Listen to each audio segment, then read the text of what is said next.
बड़े बड़े नेताओं के ग्रह नक्षत्र भी ना बिगड़ने लगते हैं जब उसके जिंदगी में ईडी और सीबीआई का आगमन हो जाता है। देश की राजधानी दिल्ली के सीएम है केजरीवाल, लेकिन मनी लॉन्ड्रिंग के केस में ईडी ने उनका क्या हाल कर रखा है वो तो आपको भी पता ही होगा।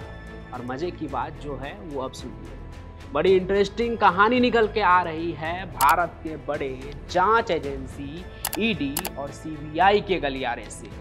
तो जो ईडी पैसों के हेरा फेरी के मामले में बड़े बड़े नेताओं को लपेटती रहती है ना, उसका एक बड़ा हाई लेवल वाला अधिकारी खुद घूस लेते हुए रंगे हाथ पकड़ा गया है। पकड़ा भी किसने? सीबीआई ने। मैं बता रहा हूं, आगे की कहानी सुनकर ना आप इस सोच में पड़ जाएंगे कि ईडी जैसे बड़े जांच एजेंसी की इस हरकत पर अफसोस करे या फिर जिस व्यापारी ने ईडी के अफसर को घूस दिया उसके हालात पर हंसे। ऐसा क्यों कह रहा हूं वो भी आगे आपको समझ में आ जाएगा। अब ईडी के ऊपर जिम्मेदारी क्या है कि पूरे भारत के आर्थिक अपराध से वो लड़े, लेकिन इनके अपने ही ऑफिसर घूस ले रहे हैं और पकड़े भी जा रहे हैं। खैर चलिए अब आते हैं आज वाले कहानी पर कि कब और कहां सीबीआई ने ईडी के अफसर को घूस लेते हुए पकड़ लिया। तो देखिए, इन दिनों ईडी ना एक इन्वेस्टिगेशन कर रही है। पैसों का हेरा फेरी करने वाले के नेटवर्क को कई राज्यों के कई शहरों में खंगाल रहे हैं वो लोग। इसी कड़ी में ईडी के पास मुंबई के एक ज्वेलर विपुल ठक्कर का नाम आया। तो आगे इन्वेस्टिगेशन के लिए उनके घर पर छापा मारने के लिए एक टीम को भेज दिया गया। ईडी के उसी टीम में संदीप सिंह नाम का एक अफसर भी था, जो ईडी में असिस्टेंट डायरेक्टर के पद पर काबिज था। छापा मारने के लिए उन्हें भेजा गया। पूरी टीम ने कानून के मुताबिक ही पूरे ईमानदारी से छापा मारा, लेकिन इसी टीम में संदीप सिंह का ईमान जो है ना वो डोल गया। कहते हैं कि ईडी के असिस्टेंट डायरेक्टर संदीप सिंह ने कारोबारी विपुल ठक्कर से अकेले में बातचीत की और उसे मदद देने का ऑफर किया। अब देखिए, जो बेईमान कारोबारी होते हैं ना, उन्हें तो ऐसे अफसरों का ही साथ चाहिए होता है। दूसरा ये कि ईडी का खौफ ऐसा है देश में कि उन्हें मना करना भी दिक्कत की बात है। खैर जो भी हो, कारोबारी इस डील के लिए मान जाता है और प्लानिंग के तहत मदद के नाम पर घूस दिल्ली में दिया जाना तय होता है। लेकिन ना जाने कहां से ईडी के असिस्टेंट डायरेक्टर संदीप सिंह के काले कारनामों की खबर जो है ना वो सीबीआई को लग गई और उन्होंने अपने घोड़े खोल दिए। मुंबई से दिल्ली आ गए वो और फिर इंतजार किया। फिर सीबीआई ने ईडी के असिस्टेंट डायरेक्टर को 20 लाख रुपए घूस लेते हुए ना रंगे हाथों पकड़ लिया। अब इसके बाद सीबीआई ने ईडी के साथ मिलकर ज्वाइंट ऑपरेशन चलाया। ईडी के असिस्टेंट डायरेक्टर के दफ्तर पर भी छापा मार दिया। वहां से उन्हें कुछ सबूत भी मिले। बाकी ईडी किसी एक आदमी के भरोसे तो है नहीं, एक सेंट्रल एजेंसी है जो बेईमान लोगों के रातों की नींद उड़ा देती है।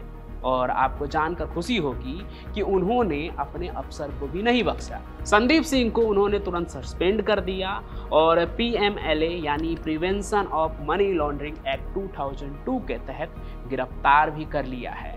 ये वही एक्ट है जिसके तहत आम आदमी पार्टी के कई बड़े नेता भी ईडी के गिरफ्त में फंसकर महीनों तक जेल में रहे और अभी भी हैं। क्योंकि बाकी मामलों की तरह यहाँ ऐसा नहीं है कि आप तब तक निर्दोष हैं जब तक कि कोर्ट में आपको गुनाहगार न साबित कर दिया जाए, बल्कि इस मामले में तो ऐसा होता है कि आप तब तक दोषी हैं जब तक कि जांच या कोर्ट में आप निर्दोष साबित ना हो जाए। बाकी आपको पता है, जिस ईडी अफसर ने उस व्यापारी से घूस ली, उसके हाथ में कुछ था भी नहीं कि वो उसे बचा पाए या ना बचा पाए, क्योंकि उसे बस छापा मारने के लिए भेजा गया था।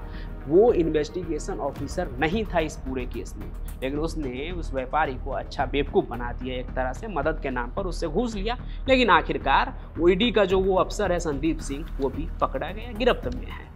बाकी मैं आपको ये भी बता दूं कि ये कोई पहला मामला नहीं है, पहली दफ़ा ऐसा नहीं हो रहा है कि ईडी के अफसर घूसखोरी में फंसे हो। ईडी के अफसरों के घूसखोरी की तो एक लंबी फहरिस्त है।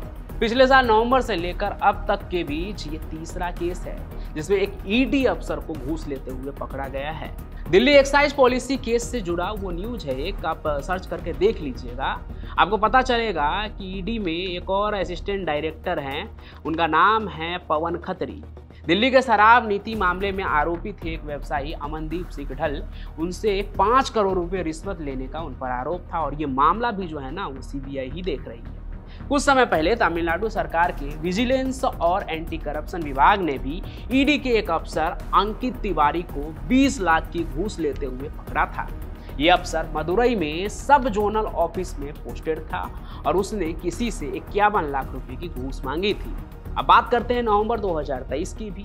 राजस्थान के एंटी करप्शन ब्यूरो ने ईडी के ऑफिसर नवल किशोर मीना को भी घूस लेते हुए पकड़ा था। उस मामले में मीना मणिपुर इंफाल में पोस्टेड था और एक चिट फंड मामले की जांच कर रहा था। उसी सिलसिले में वो किसी मिडिलमैन के जरिए 15 लाख की घूस मांग रहा था और ना देने पर केस में फंसाने की धमकी भी दे रहा था। तो अब आप सोच लीजिए कि ईडी के ऑफिसर्स भी ऐसा करते हुए पकड़े जा रहे हैं तो किस पर भरोसा किया जाए। खैर, उन पर कार्रवाई हो रही है और ऐसे मामलों में कैसी कार्रवाई होती है वो तो इन दिनों आप देख ही रहे हैं बड़े बड़े नेताओं के साथ भी। तो ऐसे सिचुएशन में संदीप सिंह के लिए भी ये सफ़र आसान नहीं होने वाला है। बाकी इस मीमी युग वाली दुनिया में ईडी के इस अफसर के हरकत पर काफ़ी वो ट्रोल भी हो रहे हैं। कई वीडियो के नीचे तो कमेंट में मैंने ये भी पढ़ा कि ईडी इतने कम में कैसे गुजारा कर पा रही, मतलब इतना कम घूस कैसे ले रही है, सच में देश में गरीबी आ गई। ये लोग ऐसा कमेंट भी कर रहे हैं, मतलब लोग रिएक्ट कर रहे हैं। अब बारी आपकी है, आपको क्या लगता है वो भी आप कमेंट में जरूर बताइए। साथ ही साथ इस वीडियो को लाइक कीजिए, ज़्यादा से ज़्यादा शेयर कीजिए, हमारे इस चैनल को सब्सक्राइब भी कर लीजिए। मैं पंचम प्रकाश मिलूंगा आपको किसी और सफ़र में, तब तक के लिए आपका बहुत बहुत धन्यवाद।